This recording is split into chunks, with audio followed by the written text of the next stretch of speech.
A small plot of land in the English countryside was granted to the Attenborough estate to honor the legacy of the brothers David and Richard Attenborough and their contributions to paleontology and to the inspiration of paleontologists. It was decided that on this land should be built a prehistoric zoo to showcase the animals being brought back to life. This is the beginning of Attenborough Gardens and Paleo Park. Hello everybody and welcome to the very first ever episode of Attenborough Gardens and Paleo Park, or Attenborough Paleo Park and Gardens. I haven't really decided which one yet, so let me know in the comments which one you prefer. They both kind of have a little charm to them, I guess, but yeah, so as I sort of mentioned in the preamble of this video here, this park is dedicated to the Attenborough brothers, David and Richard.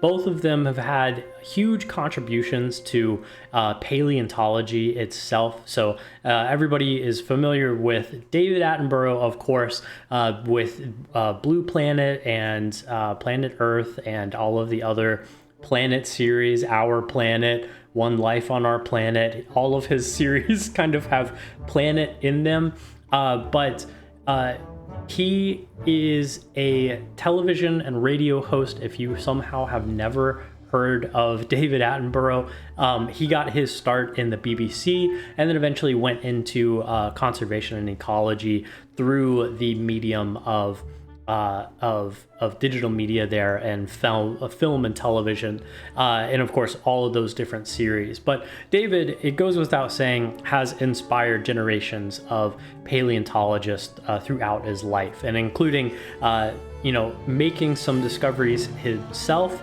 There's even a dinosaur that is named after him, though technically it is not a dinosaur. Do not come for me in the comments. The Attenboroughsaurus is a plesiosaurid, so it is a marine reptile from, I believe, the Jurassic period. It's in Jurassic World Evolution, funnily enough, and it's a very cool marine reptile. Not a dinosaur, marine reptile.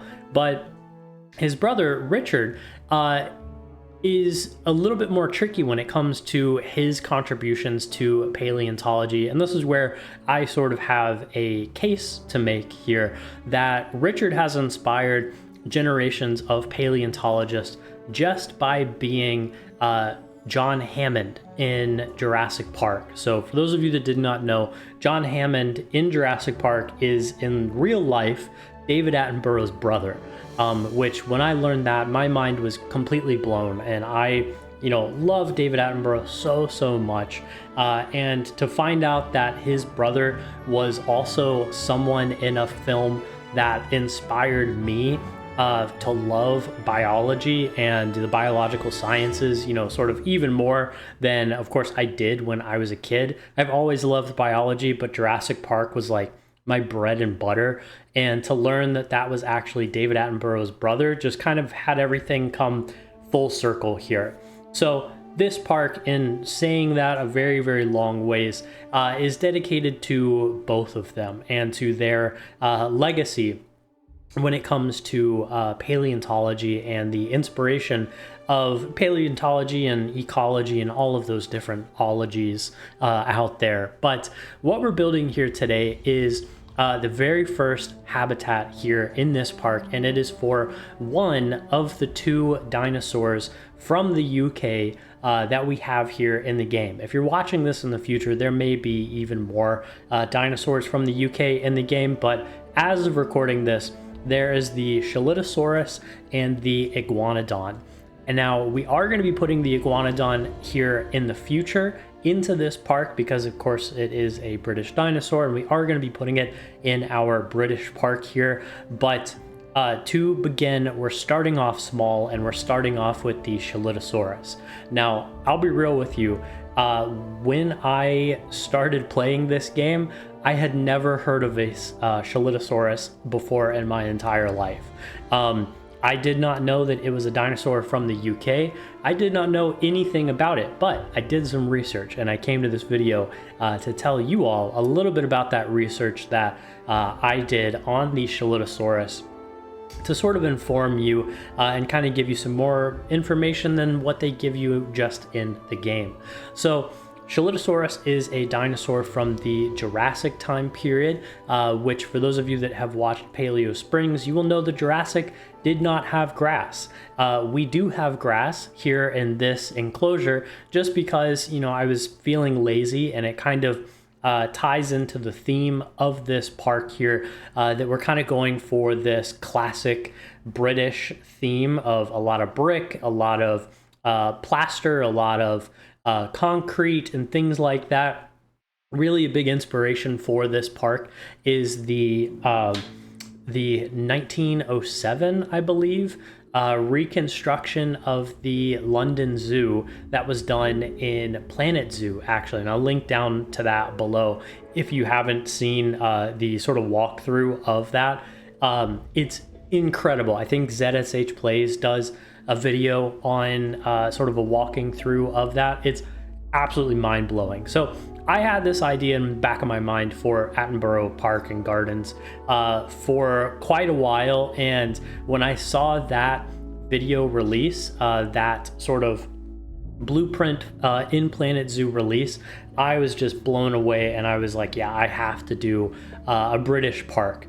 I also love the temperate theme here in this map. So this was actually one of the very first maps that I played when I first started playing Prehistoric Kingdom.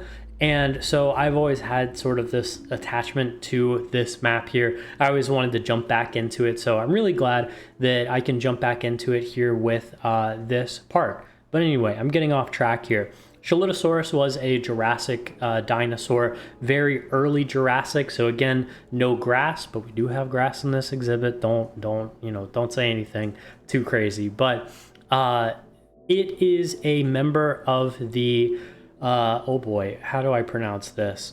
Theropoda?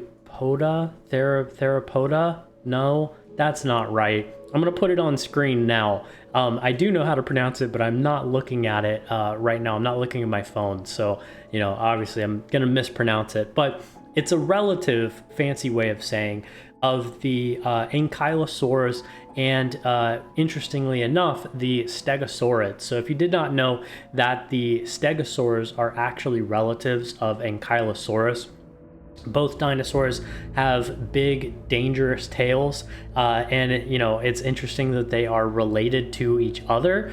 But the Shalitosaurus is a very, very, very early relative of both of those. And modern science has really put the Shalitosaurus much closer related to the Ankylosaurus. So, we're probably going to be putting Ankylosaurus in this park. We're definitely going to be putting it in Paleo Springs. So when we do, we'll talk more about the adaptations of those tails there. But Shalitosaurus is really a dinosaur that's about the size of like a crocodile or an alligator. It's really, really small. I say really, really small as a person from Florida who sees alligators like almost all the time. But alligators really aren't that big when you talk about in comparison to things like Nile crocodiles and other things like that. I would put the Shalitosaurus probably in that range. But you can see here we're in the nursery and we're sizing up the dinosaur here. We're going full maturity, the 100%.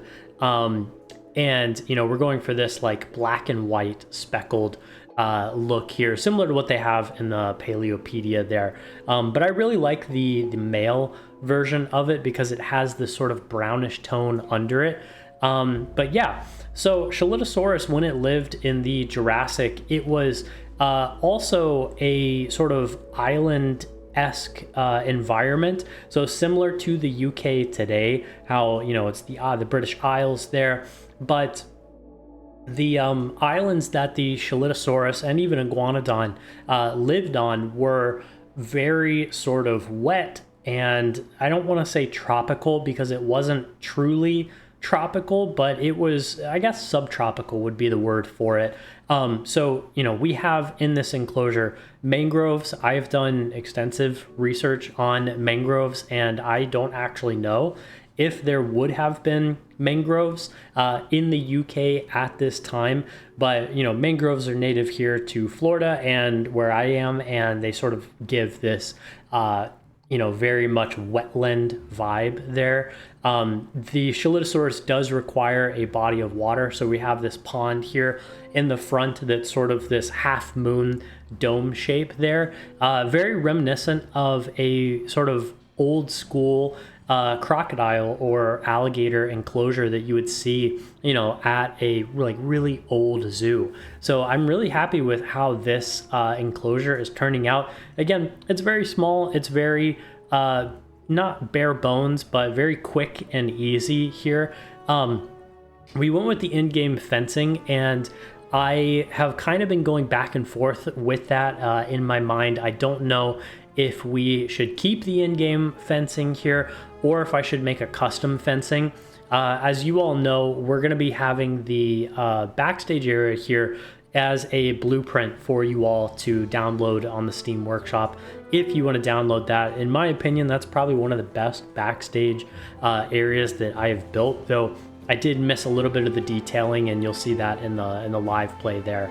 But yeah, let me know if you want me to make that fence custom so that you can just download the entire enclosure from the Steam Workshop as well. Because again, right now, as of recording this, you can't download the fences, the in-game fences, as a habitat like you can in again for Planet Zoo, for example. There, so yeah, it's coming along.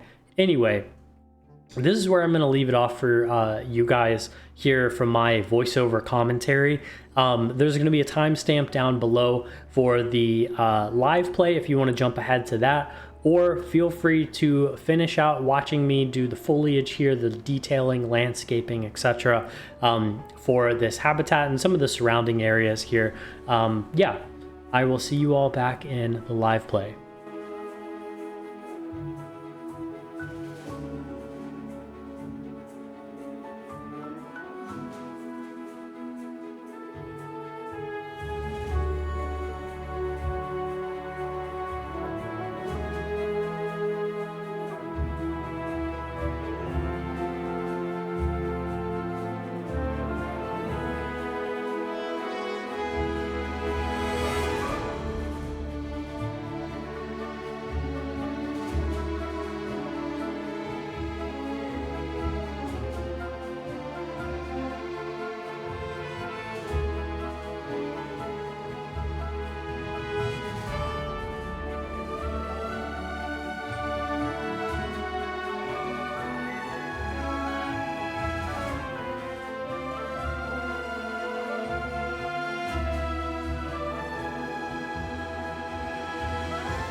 All right, so we're here in the live play, in the first ever live play for Attenborough Paleo Park and Gardens, or Gardens and Paleo Park. I haven't really decided on which one just yet, but yeah, you guys can see the fence here in the background, That's the line of the property. So we have this whole map here, but I really wanted to kind of go small for this one. God, the light through the trees is absolutely incredible. So we've been building Paleo Springs on the boreal map, not boreal, coastal map, and I love that one. It's so beautiful, but this map here, the temperate map here in the UK, has just such a special place in my heart.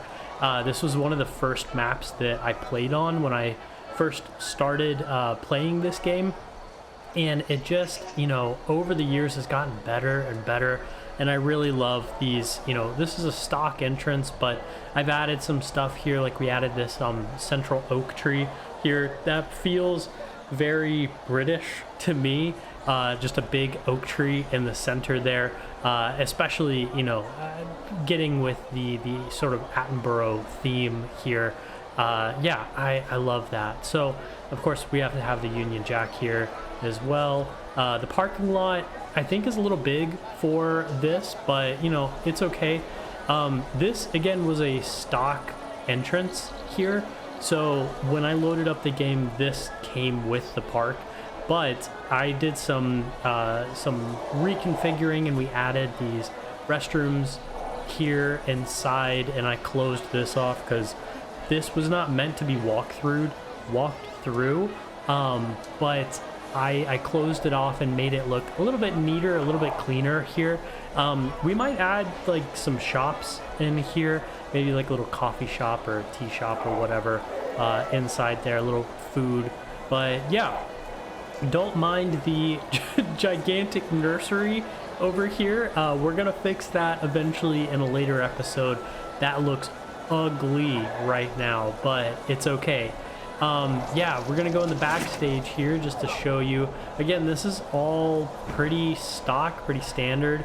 I love this. This I could not have done better than this, so I left it as is.